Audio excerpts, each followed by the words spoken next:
Bir çox xəstə həkim seçməkdə çətinlik çəkir. Gəlin baxaq, uroloq, androloq hansı xəstəlikləri müalicə edir?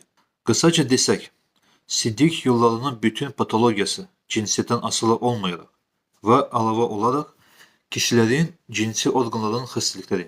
Lakin burada bir neçə istisna var. Böyrəyin öz toxumasının, yəni parenximasının xəstəlikləri. Məsələn, glomerulonefrit, interstisial nefrit, müxtəlif nefropatiyalar, məsələn, diabetik nefropatiya və s. Böyrək çatışmazlığı, dializ xəstəlikləri. Bu xəstəlikləri nefroloq müalicə edir və cinsiyyət orqanları nahiyəsindəki dəri xəstəlikləri, bu xəstəlikləri isə dermatoveneroloq müalicə edir. Uroloq lazım gəldikdə həm konservativ, yəni dərmanlarla, həm də operativ, cərrahi yolla aşağıdakı xəstəlikləri müalicə edir. Sidik daşı xəstəliyi. Sidik cinsiyyət sisteminin müxtəlif hissələrinin iltihabı xəstəlikləri. Məsələn, pyelonefrit, sistit, prostatit, uretrit, orxoepididimit və s. Şişlər, törəmələr, məsələn, prostat vazenin adenoması.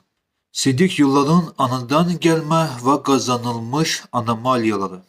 Həm kişilərdə, həm də qadınlarda sidik ifrazının pozulması. Kişilərdə ereksiya və libido problemləri və kişi sonsuzluğu.